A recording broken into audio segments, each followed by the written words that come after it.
औज़ुबिल्लाहिमिनश्शैतानिर्रजीम बिस्मिल्लाहिर्रहमानिर्रहीम। This is Syed Akram Ahmed. Class 10 एक topic पढ़ाया था क्यूब रूट्स ऑफ यूनिटी और उसके 3 cube roots 1 omega and omega square. आज उसकी प्रॉपर्टीज पढ़ेंगे। एक प्रॉपर्टी पिछले लेक्चर में मौजूद है।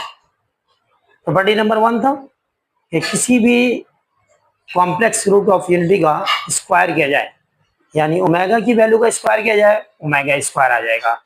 ओमेगा स्क्वायर का स्क्वायर किया जाएगा तो ओमेगा आ जाएगा। It means each of the complex cube root of unity is square of the other.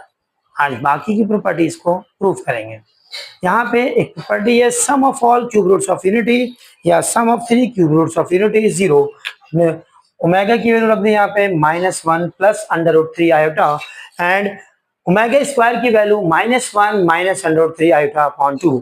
Fraction को सॉल्व करने के लिए एडिशन सब्ट्रैक्शन एलसीएम लेते हैं तो दोनों के नीचे 2 है, 2 आया, 2 1 से 2, फिर plus minus minus and then plus, इसी तरह से plus minus minus and plus minus minus, दोनों सेम टर्म है, opposite sign cancel.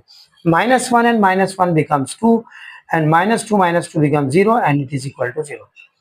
It means ये तीनों क्यूब रूट का सम 0 के बराबर है, तो हम ये कह सकते हैं sum of cube roots of unity is 0 and sum of 2 cube roots of unity is negative of the third cube root.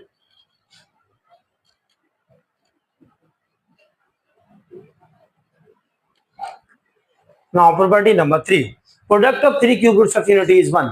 सम 0 के बराबर है, प्रोडक्ट 1 के बराबर है। It means 1 into omega square should be 1।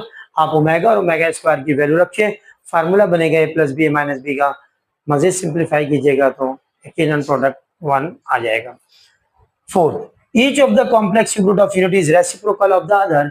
एक क्यूब रूट जो है अगर ओमेगा है तो दूसरा उसका क्या होगा, 1 upon omega square, that is एक दूसरे का रेसिप्रोकल। इसको प्रूफ करना है, ओमेगा स्क्वायर की वैल्यू रखिए और इसको रेसिप्रोकल करके आप सिंप्लीफाई कीजिए, ओमेगा की वैल्यू आ जाएगी।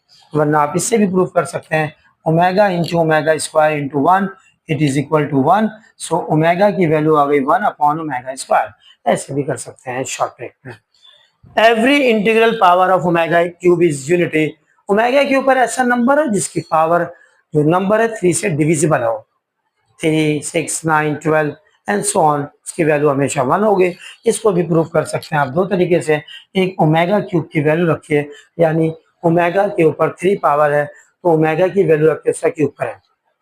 अब इंटीग्रल पावर है तो जब ओमेगा क्यूब 1 आ जाएगा तो 1 के ऊपर कोई भी पावर है यकीनन 1 ही आएगा। इस प्रॉपर्टी को अगर हम